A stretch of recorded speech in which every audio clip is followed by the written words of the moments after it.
पहले आया कि हम लोग पहले से है, बाकी वो तो बाद में बना ना। इनको तो पागल खाने में, बरेली के पागल खाने में भर्ती कर देना चाहिए। सनातन के सबसे बड़े कुंभ को टारगेट करने को लेकर संतों में गुस्सा है और अब तो बात मौलाना रजवी की गिरफ्तारी की हो रही है। अब देखना ये होगा कि ये रुकते हैं या फिर कुछ और दलीलें लेकर सामने आते हैं।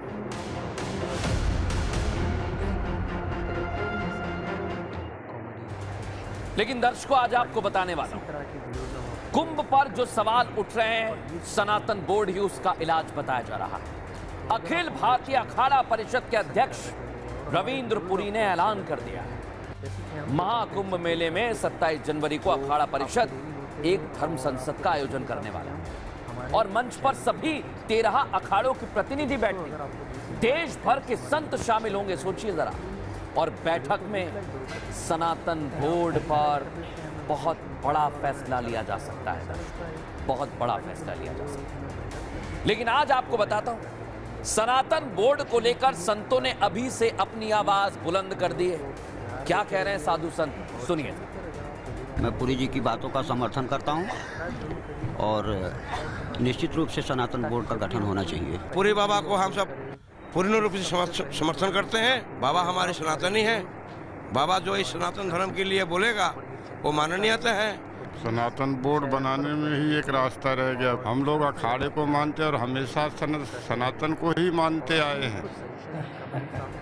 अब दर्शकों, एक तरफ बड़ी बड़ी बातें कर रहे हैं मौलाना, जिनको साधु संत जवाब दे रहे हैं, उधर योगी आदित्यनाथ हाईटेक कुंभ को लेकर आगे बढ़ रहे हैं, तो अखिलेश यादव परेशान हो गए। बीजेपी कह रही है कि अखिलेश यादव को चिढ़ है, लेकिन क्या वाकई अखिलेश यादव चिढ़ रहे हैं? इसको लेकर आज हमने महाकुंभ पर एक और एक्स्ट्रा रिपोर्ट तैयार, और आपको बता रहा हूं, इससे पहले भी महाकुंभ का आयोजन हुआ है, होता रहा है, लेकिन इस बार महाकुंभ के खिलाफ ये साजिश इसलिए हो रही है क्योंकि पहली बार इस तरह का मेला लगने वाला है, इतना भव्य। योगी आदित्यनाथ मुख्यमंत्री, तो विरोधी किसी भी तरह क्या योगी सरकार को घेरने की कोशिश में लगे होंगे? उधर योगी आदित्यनाथ और बीजेपी कह रही है कि वो कर्म पर विश्वास रखते हैं, इसलिए महाकुंभ में सुरक्षा और सुविधाओं को लेकर वो तत्पर हैं, खुद नजर रख रहे हैं। सोचिए जरा। लेकिन बड़ी बात दर्शक, इतने बड़े कुंभ को लेकर आयोजन किया जा रहा है तो सुरक्षा व्यवस्था भी उसी तरह की है। किस तरह से परिंदा भी पर नहीं मार सकता प्रयागराज में, इस रिपोर्ट में समझिए।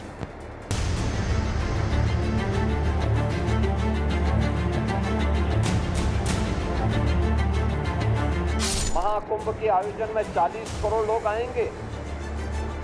सब कुछ काम अपने आप ऑटो मोड पर चलता हुआ दिखाई देगा। 144 साल बाद होने वाले पूर्ण महाकुंभ को लेकर सीएम योगी आदित्यनाथ कितने सजग हैं, ये उनके प्रयागराज दौरे से समझा जा सकता है। कुंभ में आने वाले सनातनियों की सुरक्षा को लेकर भी सीएम योगी और योगी का प्रशासन फुल एक्टिव दिखाई दे रहा है। इसकी वानगी हम देख चुके हैं। जब डीजीपी प्रशांत किशोर संगम नगरी पहुंचे तो किस तरह जवानों ने मॉक ड्रिल की थी और बताने की कोशिश की गई कि अगर कोई भी गड़बड़ी की जाएगी तो हर परिस्थिति से निपटने के लिए हमारी फोर्स तैयार है। कुंभ में आने वाले 40 करोड़ लोगों की सुरक्षा के मद्देनजर आज पैदल मार्च निकाला गया। मार्च उस जगह से निकाला गया जहां से कुंभ में एंट्री और एग्जिट होगा और उसी को लेकर सुरक्षा का जायजा लिया जा रहा है। श्रद्धालु आएंगे, उनकी एंट्री और एग्जिट इस परेड क्षेत्र से ही है, तो इसलिए और ज़्यादा महत्वपूर्ण हो जाता है कि एंट्री और एग्जिट को हमें देखना है कि श्रद्धालु आराम से चले जाएं और स्नान करने के बाद वो वापस चले जाएं। महाकुंभ में आने वाले भक्तों के लिए अस्पताल भी बनाया गया है, वहां भी सुरक्षा को जांचा परखा जा रहा है। सरासी चूक बड़ी लापरवाही का कारण बन सकती है, इसलिए एक्सटेंशन सर्च मिरर का इस्तेमाल किया जा रहा है। रिपब्लिक भारत की टीम ने जाना कि आखिर ये काम कैसे करता है। ये एलईडी होती है, जो है इसमें जो है किसी भी प्रकार के स्विचेस अगर लगे होते हैं, जैसे आप एक्सप्लोजिव होता है तो उसको ऑपरेट करने के लिए स्विचेस लगाई जाती हैं, तो तरह तरह की स्विचेस होती हैं, उनको ये डिटेक्ट करता है, जिनमें सेमीकंडक्टर्स या कहीं उसको भी डिटेक्ट करता है, जैसे तारों का जंक्शन है तो उन सब चीज़ों को ये डिटेक्ट करता है। मेनली ये माइंस आदि को डिटेक्ट करने के लिए इनका प्रयोग किया जाता है। जैसे महाकुंभ हाईटेक है तो सुरक्षा भी हाईटेक होगी। सुरक्षा की तैयारी को जानने के साथ ही हमारी टीम की नजर बिनकी नामक डॉग पर पड़ी। बिनकी भी कुंभ की सुरक्षा में बड़ा रोल निभाने वाला है और बम जैसे विस्फोटकों का पता लगाने में ये सक्षम है। ये डॉग बिनकी है। ये 30 बटालियन गोंडा से आई हुई है मेला ड्यूटी के लिए।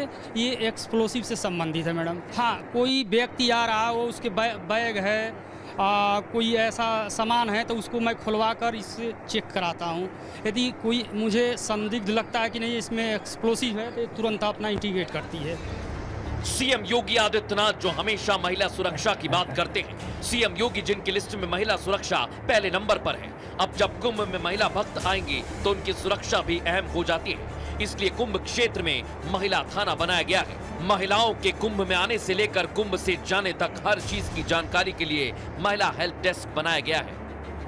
यहाँ पे हमारे पास में पर्याप्त मात्रा में फोर्स है जो महिला सुरक्षा के लिए काम कर रहा है। काफ़ी सारी ऐसी चीज़ें हैं जो है नहीं जिन पे हम ध्यान दे रहे हैं, जिनमें सुधार भी करेंगे। बाकी जो महिला संबंधी जो भी चीज़ें हैं उसके लिए हेल्प डेस्क भी नियुक्त की गई है। महाकुंभ 13 जनवरी से शुरू होने वाला है। सुरक्षा की मजबूत और भरपूर तैयारी की गई है ताकि आस्था का पर्व शांति से पूरा कराया जा सके। इसी ध्येय के साथ सीएम योगी और प्रशासन लगातार काम कर रहा है। प्रशासन काम कर रहा है, लेकिन महाकुंभ के खिलाफ साजिश करने वालों की कमी नहीं है दर्शक। कभी कोई धर्मांतरण का आरोप लगा देता है तो कभी वक्फ की जमीन बता देता है, तो आतंकी इनपुट भी लगातार मिल रहे हैं।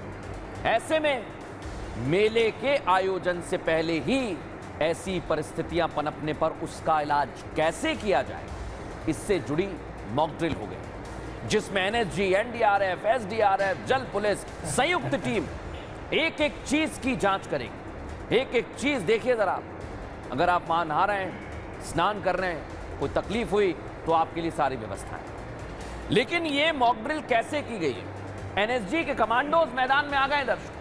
क्या है, तस्वीर दिखाता हूं आपको। ये आप देखिए, आतंकियों को ढेर करने का अभ्यास किया गया है। वाराणसी से महाकुंभ के लिए एक बस हाईजैक की गई। आतंकवादियों ने बस का रूट डाइवर्ट कर दिया। एटीएस ने कमांडो जो तैनात थे उन्होंने मोर्चा संभाला और आतंकियों को मार गिराया। एनएसजी कमांडोज भी बंदी बनाए गए लोगों को मुक्त कराने के लिए पहुंच गए। बड़ी बात क्या है, ये एक मॉक ड्रिल थी दर्शक। अगर ऐसा भी होता है तो इसके लिए भी पूरी तरह से हमारी फोर्सेस, हमारे जवान तैनात हैं। और योगी आदित्यनाथ का प्रशासन महाकुंभ को व्यवस्थित करने में भी दिन रात एक कर रहा है। लेकिन विरोधियों को यह बात पसंद नहीं आ रही। समाजवादी पार्टी अध्यक्ष अखिलेश यादव सरकार